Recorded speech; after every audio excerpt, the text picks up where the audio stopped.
6 heures du matin, aéroport de Roissy. Bonjour, monsieur. Bernard Pichon est journaliste spécialisé dans le tourisme et il vient de publier un guide pour voyager sans se faire arnaquer. Nous lui avons demandé de tester un séjour acheté sur Internet. Pour nous, il va jouer au client mystère. Voilà, on va s'embarquer pour le Maroc. Ça va être une surprise parce qu'on ne sait jamais quand on réserve sur Internet un séjour, billet, hôtel, ce qu'on va trouver à l'autre bout. Comme un Français sur 3, nous avons acheté notre séjour sur le web, parmi des centaines d'offres à petit prix, toutes plus alléchantes les unes que les autres. Nous avons réservé sur Opodo, l'un des sites de voyage en ligne les plus fréquentés. 3 jours et 3 nuits à Agadir pour 332 €, incluant le vol et l'hôtel. Un 3 étoiles moderne, avec 2 piscines, la climatisation et un restaurant chic avec vue sur jardin. Une offre très séduisante, apparemment une bonne affaire. Mais comment être sûr que les voyages achetés sur Internet tiennent leurs promesses ?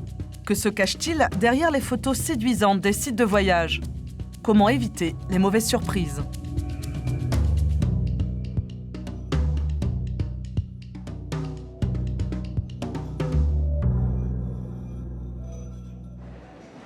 Pour son voyage au Maroc, Bernard embarque sur une compagnie aérienne low cost.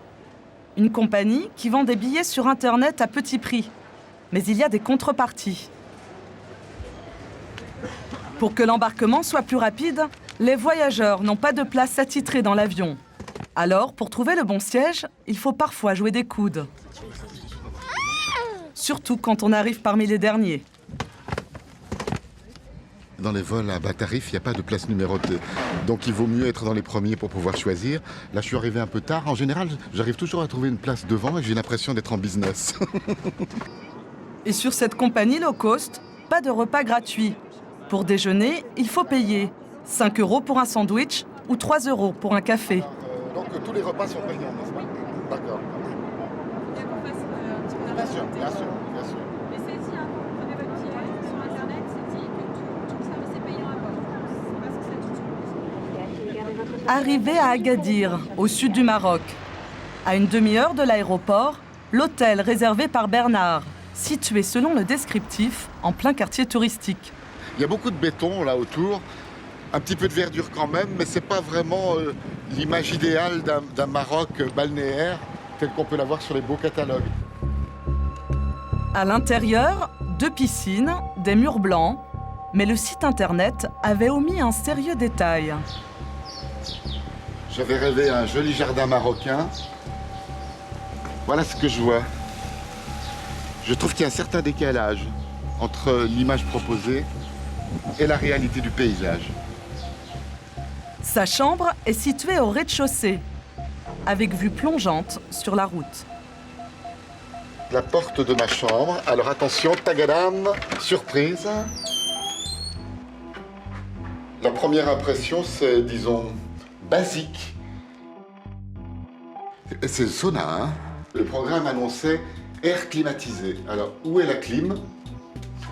Pas d'aération, ça va être dur sans ventilateur et autres de ne pas étouffer là-dedans. Hein. Pour mettre un peu d'air dans la chambre, il n'y a que ça. Si j'ouvre la fenêtre, je ne peux pas ouvrir la fenêtre. Alors, voyons la douche, parce que la douche, c'est assez important. Tiens, vraisemblablement, ça doit être une tringle pour mettre des linges. Ah oui, voilà. Il y a l'autre moitié ici. C'est pas normal de trouver ça dans un hôtel. Je dois dire que je suis pas très bricoleur. Je suis gauche et gaucher. Hop. Petite inspection des toilettes. Le balai de toilette a droit à sa piscine privée. Ça baigne. Ça vient d'une fuite. C'est tellement plus simple de mettre le récipient juste à l'endroit où le robinet goutte. Honnêtement, c'est le genre de détail qui est rédhibitoire quand vous louez une chambre, c'est de voir qu'on a eu l'incurie de laisser le système se dégrader à ce point-là. Et manifestement, dans cette chambre, le ménage n'est pas fait tous les jours.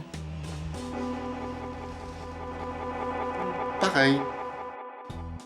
Mais ce qui choque le plus Bernard, ce sont les fils électriques apparents dans la salle de bain. Mais alors ça, pour moi, c'est totalement inacceptable. Parce qu'il en va de la sécurité des habitants de la chambre et en particulier des enfants. C'est très décevant par rapport à ce qui est annoncé. Suite de la visite au restaurant de l'hôtel. C'est l'heure du dîner, mais la salle est déserte et il faut se servir soi-même au buffet.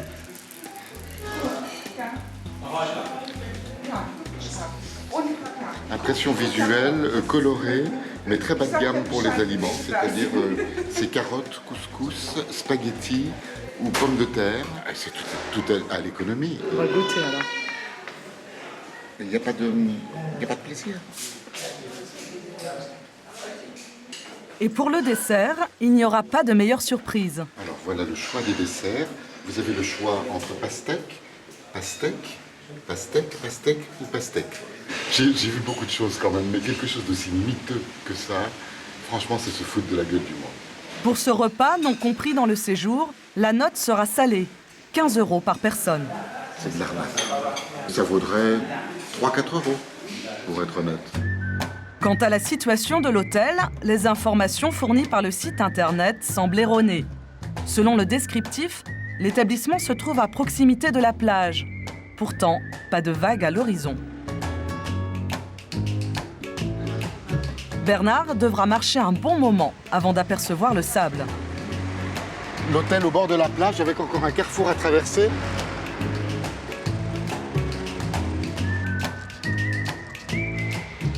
Bonjour monsieur, vous savez s'il y a un passage pour trouver la plage, par où on peut passer? Tout droit et comme ça. Merci monsieur. On n'est pas encore là. On n'y est pas encore, non? Heureusement que les gens savent où est la mer. 600 mètres plus loin, il peut enfin contempler la mer. J'imaginais ça au pied de l'hôtel carrément et c'est 10 minutes de marche. Très bon pour la santé, mais ça ne correspond pas au catalogue. Pour Bernard, la prestation n'est pas à la hauteur de ce qui était vendu sur Internet. Selon lui, l'hôtel ne relève même pas d'un 3 étoiles. Ce n'est pas un 3, ça c'est sûr. Il y a beaucoup de choses à revoir, c'est sûr aussi. J'avais bien déjà testé ces différences, disons, entre Internet et la réalité. Et là, je l'ai vraiment vécu encore plus fort sur le terrain. Mais alors, pourquoi l'agence de voyage en ligne Opodo fournit-elle des informations sur l'hôtel qui ne correspondent pas à la réalité? Dès notre retour, nous recevons un email d'Opodo. Il nous propose justement de donner notre avis sur l'hôtel. Mais l'opération va tourner court. Sans explication, un message nous informe « Vous ne pouvez pas encore évaluer les hôtels. Merci, l'équipe Opodo. » Nous appelons alors le service client pour les informer de l'état de l'hôtel. Bonjour, après le bip sonore, cette communication vous sera facturée 1,35 € par appel, puis... Il faut s'armer de patience avant d'avoir enfin quelqu'un en ligne. 7 minutes d'attente, coût de l'appel 4 €. Et finalement, on nous conseille d'écrire une lettre. Il faut porter réclamation, donc il faut que vous fassiez un courrier en lettre recommandée avec accusé de réception et vous aurez une réponse. Après, je ne peux pas vous dire ce qu'il y aura derrière. Impossible d'envoyer un email, difficile d'obtenir une explication par téléphone. Nous nous rendons au siège d'Opodo en banlieue parisienne. C'est le responsable des séjours qui nous accueille. Bonjour. Bonjour, Michael Gagné. Yann Montcuquet, ravi. Nous lui montrons des images de la visite de notre client mystère à Agadir, ainsi que le descriptif de l'hôtel publié sur leur site. Pourquoi en fait là c'est marqué climatisation, pourquoi on ne l'a pas? Cet hôtel moderne il est vraiment très vieillissant. Pourquoi il y a une différence entre ce qu'on lit et la réalité des choses dans ce genre d'hôtel? On peut couper juste. Mal à l'aise, le responsable préfère interrompre l'interview.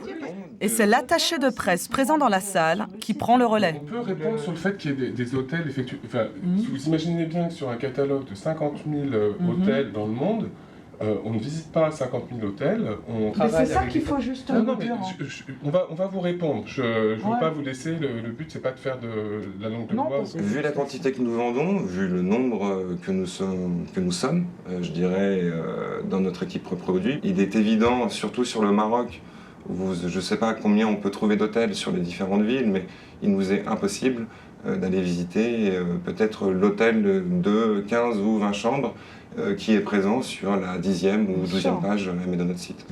Le responsable reconnaît que le site est loin de pouvoir contrôler tous les voyages qu'il propose, car ils sont seulement 5 salariés pour visiter sur le terrain plus de 40 000 hôtels.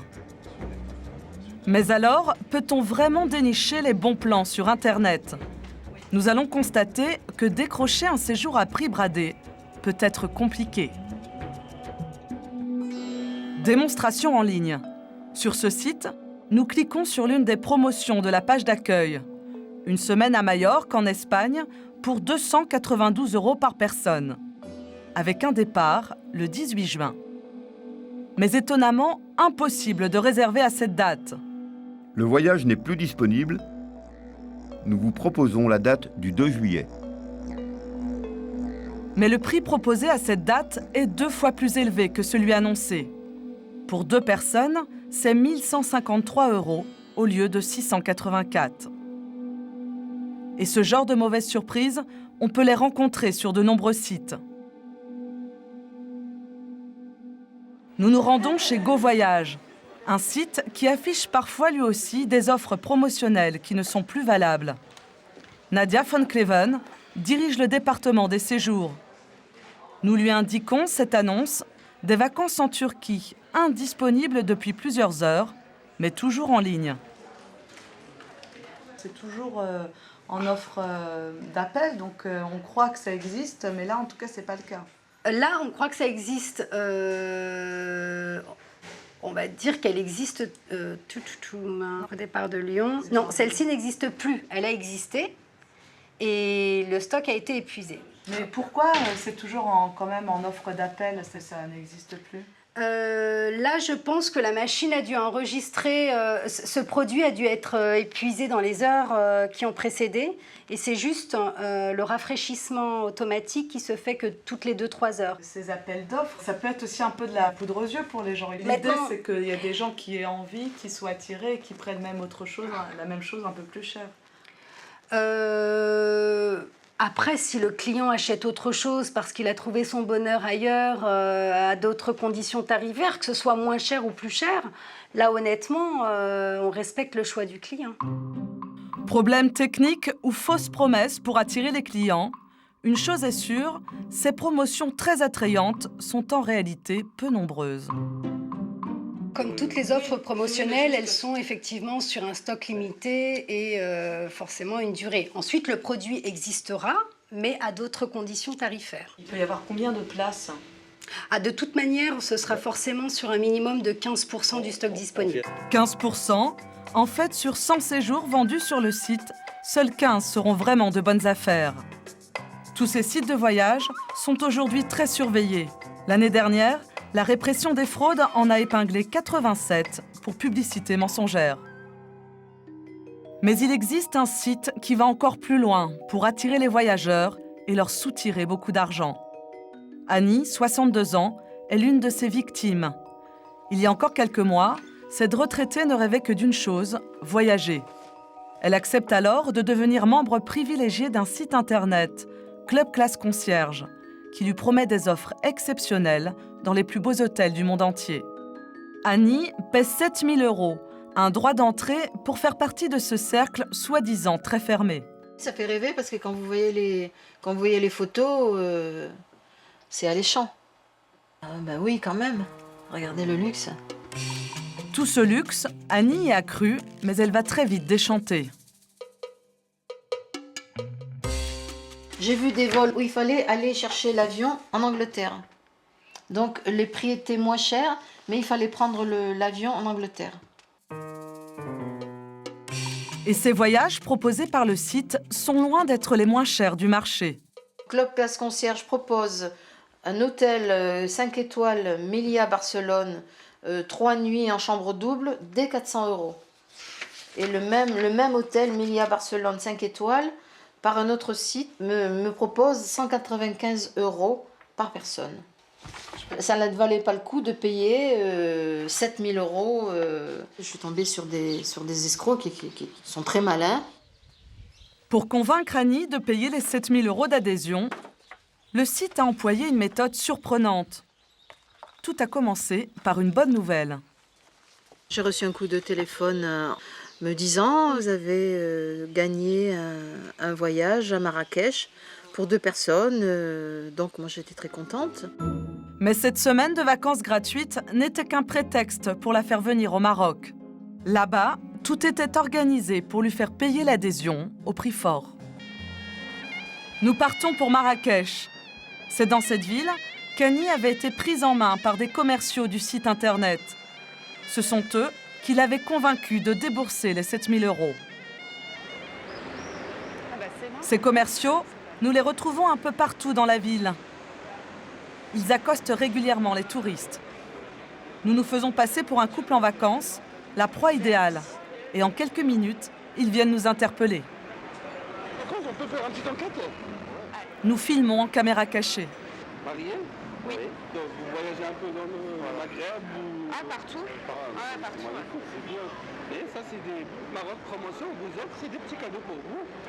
Après un questionnaire pour évaluer nos moyens financiers, le rabatteur nous remet des bons cadeaux. Nous avons gagné une semaine de voyage au Maroc.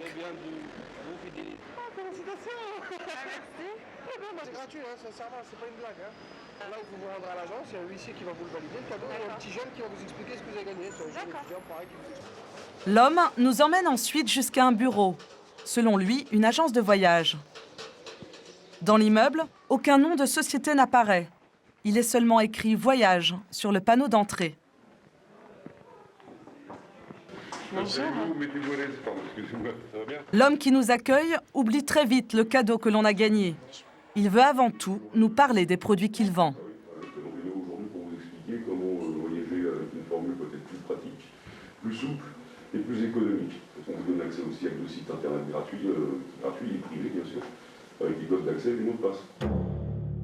Il nous propose d'adhérer au site Club Classe Concierge, le même site qu'Annie. Nous, on est concessionnaires et distributeurs exclusifs ici à Marrakech pour tous les francophones. L'homme nous vend alors des voyages à des tarifs, selon lui, imbattables. On est par exemple une semaine au Mexique, donc 4 étoiles, pension complète, 530 €. Pour le prix que vous venez à Marrakech, je vous en vous du monde. Mais l'avantage, c'est vraiment l'aspect financier. L'aspect financier, beaucoup plus de souplesse. Si vous montez dans un avion, on vous dit c'est complet. Vous arrivez dans l'avion, vous voyez qu'il y a des places vides. Et ces places, elles sont faites pour vous. La présentation va durer plus de 3 heures. Et lorsqu'enfin nous parlons d'argent, le commercial reste plutôt évasif. Nous, on doit payer quelque chose pour rentrer dans le club. Comment ça se passe? Il y a des conditions. On va plus parler d'investissement que d'un achat. On n'est pas là pour mettre les gens dans la merde non plus. Je te dis bienvenue au club. Non, mais moi, je voudrais juste connaître le prix d'adhésion. Ah, si vous pouvez connaître le prix, d'accord. Bon, je vais chercher mon responsable. Je vais voir ce qu'il fait. Pour annoncer le prix de l'adhésion, c'est un autre commercial qui prend le relais. Le capital à constituer, c'est 11 000 € pour accéder à un simple site internet. On peut récupérer le contrat, rentrer. C'est interdit pour ici au Maroc, c'est interdit. Nos contrats, on ne peut pas les laisser. Ah, on peut pas signer ou ils sortent pas d'ici. Ah, d'accord. Vous pouvez les dire ici. Ouais, d'accord. Il ne nous montrera jamais le contrat. Et le premier commercial revient à la charge. Il va même jusqu'à nous assurer que l'adhésion n'est pas définitive. D'accord. Si vous faites procéder à votre demande d'adhésion, le contrat est caduc, votre dépôt est débloqué, il est remis sur votre carte bancaire. D'accord. Sauf que jusqu'ici, les victimes n'ont jamais pu être remboursées. On peut vraiment pas revenir demain, quoi, pour avoir plus de temps de réflexion. Que ce soit aujourd'hui ou demain, il n'y aura pas plus de réflexion. Le problème, c'est que normalement, dans mon dossier, vous êtes enregistré dans mon état. Aujourd'hui, je ne le vois qu'une seule fois. Je ne peux pas mettre en péril tout un concept actuellement. Ok. Bon, je vous laisse réfléchir un petit peu. D'accord, ouais. Ça marche. Malgré son insistance, nous déclinons sa proposition. En sortant, nous n'aurons ni carte de visite du commercial, ni papier en tête. Même le nom de la société reste flou. Quel est donc ce site internet Club Classe Concierge pour qui travaillent ces rabatteurs installés au Maroc? Est-il informé de leur méthode? Nous cherchons à les contacter. Sur le site, une seule adresse et un numéro de téléphone à Malaga, en Espagne. Nous les appelons et nous tombons sur la centrale de réservation. L'un des responsables francophones accepte de nous parler. Pour lui, les méthodes des commerciaux marocains sont légitimes. Chaque entreprise qui vend le produit ont leur manière de le faire. On ne peut pas forcer quelqu'un à acheter quelque chose qu'il ne veut pas. Personne n'a mis un pistolet sur la tête, signé maintenant, sinon vous allez passer un mauvais moment. Non, personne. 7 000 €, c'est une somme quand même démesurée, non? C'est un service qui paye. Un service cher payé, car le responsable avoue lui-même que les offres ne sont pas plus intéressantes qu'ailleurs. Il se peut que vous l'ayez moins cher à travers d'un tour opérateur en France. Je ne dis pas non. Donc ça peut arriver, ça peut arriver. Mais payer aussi cher des voyages qu'on trouve partout ailleurs, est-ce que c'est pas un peu de l'arnaque? Si les gens disent que c'est une arnaque, eh ben alors on est vraiment fort pour qu'une arnaque puisse durer 10 ans et que personne n'ait rien fait auprès de la justice. Au revoir, madame. Même si ce site n'a pas encore été condamné pour ses pratiques, en France, les plaintes se multiplient. À Grenoble, une cinquantaine de dossiers sont actuellement en cours d'instruction. Depuis 2006, cette avocate, Laure Germain-Pion, défend les victimes de ce site internet. Il faut savoir quand même que moi j'ai des cas de gens qui ont acheté ces cartes entre des cas à 5 000 €, puis d'autres à 50 000 €. Mais alors, pourquoi ce site n'a-t-il jamais été condamné ? Entre le moment où vous êtes escroqué au Maroc et le moment où une information est ouverte, il se déroule plusieurs mois. Et quand vous vous représentez au même endroit, il n'y a plus personne. Donc pour identifier les gens, pour les retrouver physiquement, c'est extrêmement difficile. Voilà. Donc il y a effectivement, de fait, une impunité. La procédure risque donc de prendre encore plusieurs mois. En attendant, ce site internet continue d'agir et de faire de nouvelles victimes. Mais comment faire le bon choix sur Internet et éviter les pièges ? Aujourd'hui, des sites spécialisés sur le tourisme permettent aux vacanciers de faire le tri parmi toutes ces offres. Easy Voyage est l'un des rares guides sur le web réalisés par des journalistes. C'est dans cette rédaction installée à Paris que travaillent 25 enquêteurs professionnels. Tous les ans, ils visitent 2000 hôtels dans le monde entier et attribuent des notes de 1 à 10. Laurent Serfati est le rédacteur en chef de ce guide. Le but, c'est de donner de l'information qui va leur permettre de bien choisir leur séjour en fonction de leurs problématiques, en fonction de leur budget, en fonction de leurs besoins. Ils auront toutes les clés pour faire le bon choix. Sur le terrain, les équipes d'Easy Voyage sont chargées de visiter un maximum d'hôtels pour les évaluer. Dans ce palace 5 étoiles d'Agadir, les journalistes passent tout en revue et photographient chaque recoin. Oui, j'aurais bien que vous m'expliquiez ce que vous avez comme équipement. Donc la télévision... Sur leur fiche, 120 critères qui vont déterminer la note finale. Pour l'hôtelier, l'enjeu est important car le site est traduit en 5 langues et consulté par 6 millions d'internautes chaque mois en Europe. Est-ce que vous savez à peu près combien de mètres carrés vous avez ? Entre 60 et 64, ça dépend des suites. Donc ça, c'est l'espace principal, la piscine principale de l'hôtel. Confort, accueil, infrastructure, il faut tout vérifier à la loupe. Et surtout la piscine, car bien souvent, les bassins sont beaucoup plus petits que sur les photos des sites internet. Mais dans cet hôtel, pas de fausses promesses, le bilan est positif. Et quelle note allez-vous mettre finalement ? Je pense que oui, on est sur du 7,5-8 sur 10, oui. De retour à Paris, toutes les informations sont mises en ligne, les points forts comme les défauts. Et il y a aussi des conseils pour savoir repérer les sites sérieux. Il y a 3 éléments incontournables à vérifier. C'est que le site sur lequel vous allez acheter ait un numéro d'immatriculation d'agent de voyage. Ce qui me semble à moi indispensable, c'est que le vendeur en question soit également affilié à l'APS. L'APS, c'est le fonds de garantie qui vous permet, de poursuivre votre voyage ou d'être rapatrié en cas de défection du tour opérateur, en cas de faillite par exemple. Et la 3e chose, c'est bien qu'il y ait un numéro de téléphone. Quelqu'un que vous puissiez appeler. Après, si vous cumulez ces 3 qualités, vous avez toutes les chances d'avoir affaire à un vendeur honnête et qui a pignon sur rue. Malgré les pièges qui sévissent sur la toile, Les Français sont de plus en plus nombreux à faire confiance à Internet pour leurs vacances. En 2010, l'e-tourisme a attiré 27 millions de clients. Les voyages en ligne continuent plus que jamais de faire rêver.